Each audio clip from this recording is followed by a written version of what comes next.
Buenos días a todos y a todas quienes nos escuchan.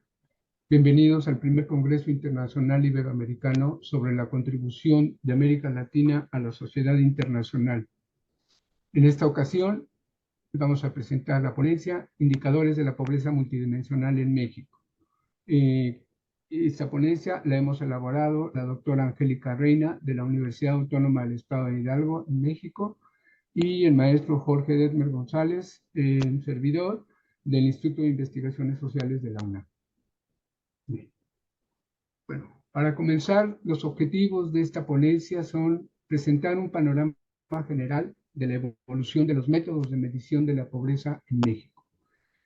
En segundo lugar, intentamos analizar los resultados de la medición multidimensional desarrollada en México en el periodo 2016-2022. Y realizamos una comparación de los datos nacionales con los datos de un estado ubicado en el centro de México, el estado de Hidalgo, y la idea es observar un poco las brechas observadas entre las tendencias nacionales y la evolución de la pobreza en este pequeño estado del país. La metodología que utilizamos es básicamente una metodología mixta basada en la revisión documental y el análisis estadístico de la información que proporcionan el Consejo Nacional de Evaluación de la Política Social y el Instituto Nacional de Estadística, Geografía e Informática. ¿Sí? En este trabajo se analizan algunas dimensiones de la pobreza y se contrasta, como decía, la dimensión o la escala nacional con la evolución de la pobreza a nivel estatal. Como una introducción, podemos decir que la reestructuración económica y la globalización que se dio a partir de los años finales de los 80, principios de los 90 en América Latina, generó cierto desarrollo económico para algunos países y zonas de la región, pero también generó un gran incremento de la vulnerabilidad, de la desigualdad y la pobreza en la región. En este sentido, digamos, uno puede decir que la pobreza se convirtió en un tema de estudio para muchos, no solo para los académicos y los investigadores, sino también para los funcionarios de gobierno en la medida en que se trataba de definir y cómo atender estos niveles cada vez más elevados de pobreza. El concepto de pobreza, como ustedes saben, es un concepto que tiene múltiples significados, ¿no? A veces se confunde con vulnerabilidad, con marginación o marginalidad y con exclusión. En términos, digamos, analíticos, el concepto de pobreza se puede ver desde tres dimensiones o perspectivas. Una perspectiva unidimensional, en donde la pobreza, no pobre y pobre, estaría definido a partir precisamente de una línea de pobreza basada en el ingreso o en el consumo.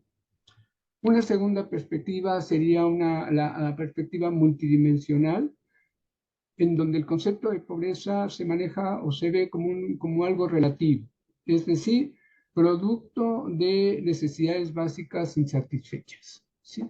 Y en tercer lugar, tendríamos, digamos, una combinación de estas dos perspectivas, la unidimensional y la multidimensional, en donde se conjunta el aspecto o el umbral absoluto con el umbral relativo. Y en ese sentido, el método de análisis de la pobreza o de estudio de la pobreza comprende tanto la línea de pobreza, básicamente pensando en el ingreso monetario, como las necesidades básicas insatisfechas, es decir, una serie de carencias por la que padece la población en pobreza. Ahora, es bien interesante notar, por último, que en este caso los métodos combinados apuntan básicamente a abordar el tema de la pobreza desde la perspectiva de los derechos humanos. En México, la experiencia de medición de la pobreza es relativamente amplia. Comienza en los años 80 con el estudio de Coplamar, un estudio que se realizó por parte del gobierno federal sobre planeación y atención a las zonas marginadas y deprimidas. De ahí se derivaron una serie de estudios, por ejemplo, en el año 93, los estudios sobre INEGI y CEPAL, sobre niveles de bienestar, y en este tipo, y luego a partir de los años 90, una serie de estudios académicos. Todos estos estudios utilizaron como referente la línea de pobreza, básicamente el ingreso monetario y el consumo. No fue sino hasta los años cruzando el siglo, ya en los inicios del siglo XXI, cuando se integra un comité para la medición de la pobreza en México, formado por académicos y funcionarios públicos. En su primera aproximación, este comité utilizó también el enfoque de la línea de pobreza por ingreso, pero ya en 2009 el Estado mexicano, a través del Coneval, que es el organismo que está encargado de evaluación de la política social, adopta de manera oficial la metodología multidimensional de medición de la pobreza. ¿Cuál es la definición de pobreza del Coneval? Básicamente, la definición es: una persona se encuentra en situación de pobreza multidimensional cuando no tiene garantizado el ejercicio de al menos uno de sus derechos para el desarrollo social y sus ingresos son insuficientes para adquirir los bienes y servicios. El concepto de pobreza que maneja el Coneval tiene dos dimensiones importantes, o digamos dos enfoques. Un enfoque del bienestar, que considera el ingreso corriente per cápita para definir a la población pobre y no pobre, y el enfoque de derechos y carencias sociales, en donde se identifican un conjunto de carencias como rezago educativo, acceso a los servicios de salud, acceso a la seguridad social, calidad y el espacio de la vivienda, acceso a los servicios básicos y acceso a la alimentación de una vida nutritiva. También se han agregado como parte de estas carencias sociales la cohesión social y la accesibilidad a carretera pavimentada. Entonces podemos decir que en el caso de México, la metodología para la medición de la pobreza mide, por tanto, el ingreso, así como las carencias sociales. Yendo a la comparación entre la parte nacional y la pobreza a nivel nacional y la pobreza en este pequeño estado que mencionábamos, el estado de Hidalgo, podemos decir, en México había alrededor de 126 millones en el 2020. Y de estos aproximadamente el 44%, 43.9% de la población se encontraba en condición de pobreza. En el caso del estado de Hidalgo, que tenía en 2020 unos 3.1 millones de habitantes, aproximadamente el 51% de la población se encontraba en condiciones de pobreza. Es decir, era una de las 10 entidades con mayor pobreza en el país. Aquí tenemos un cuadro en el que básicamente se refleja el reporte de, digamos, la tendencia que ha sido la pobreza en México desde 2016 a 2022. Y aquí lo que me interesa señalar de este cuadro es que básicamente en este periodo la pobreza en México ha fluctuado, digamos, entre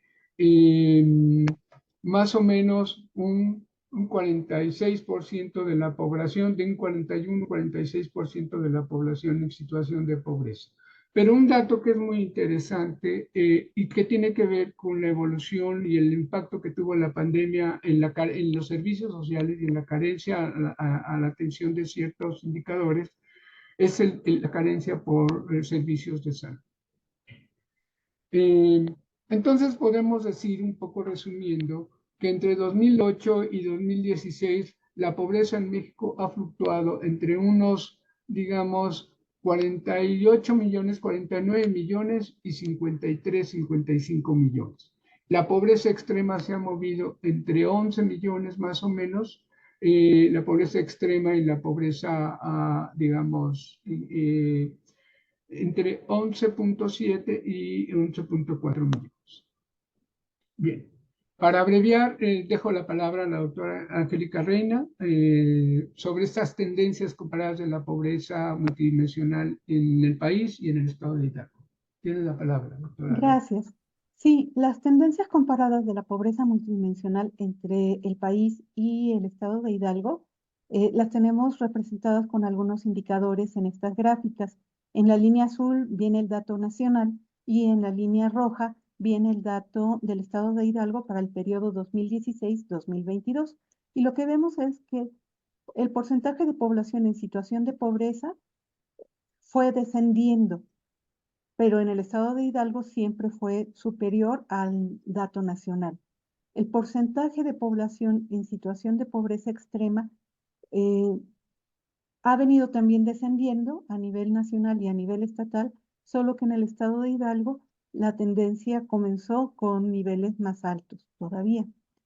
El porcentaje de población vulnerable por carencias sociales ha venido incrementándose desde el 2016 hasta el 2022 y en el caso del estado de Hidalgo ha sido superior al nivel nacional. El porcentaje de población con ingreso inferior a la línea de pobreza por ingresos también ha venido descendiendo y se ha ido cerrando la brecha entre el estado de Hidalgo y el total nacional. La siguiente, por favor. Por el lado de las carencias sociales en México y este contraste con el estado de Hidalgo, vemos que el porcentaje de rezago educativo a nivel nacional fue aumentando en esta línea azul. El dato del estado de Hidalgo tiene algunas oscilaciones, pero al final vemos que sigue siendo superior al total nacional. El porcentaje de población con carencia por acceso a los servicios de salud, vemos que hay una tendencia ascendente tanto a nivel nacional como en el estado, y en el estado ya para 2022, en el estado de Hidalgo, se abre la brecha por arriba del promedio nacional. Ya respecto al porcentaje de carencia por acceso a los servicios básicos de la vivienda, vemos que hay un descenso a nivel nacional y ya en el último periodo, en los últimos 2 años, para 2022 se observa un incremento en el estado de Hidalgo. Y el porcentaje de carencia por acceso a la alimentación nutritiva de calidad durante 2016-2020 se mantuvo estable, siendo superior en el estado de Hidalgo, y ya para 2022 hay un descenso importante en ambas tendencias, convergiendo el estado de Hidalgo. Como conclusiones podemos señalar que desde los años 90 diversos autores e instituciones han avanzado en el reconocimiento de la pobreza como un fenómeno multidimensional. En México, el Coneval desarrolló una metodología de medición de la pobreza a partir del enfoque de bienestar y un enfoque de derechos, el cual considera 9 indicadores de carencias sociales, mismos que permiten identificar personas o grupos de personas que se encuentran imposibilitadas de ejercer uno o más de estos derechos. Si bien hasta el año 2020 los indicadores de carencias sociales mostraron una tendencia consistente a la baja a nivel nacional, en el año 2022 se registraron algunos cambios en las tendencias, muy posiblemente asociados al impacto económico y social de la pandemia de COVID-19. Muchas gracias. Muchas gracias.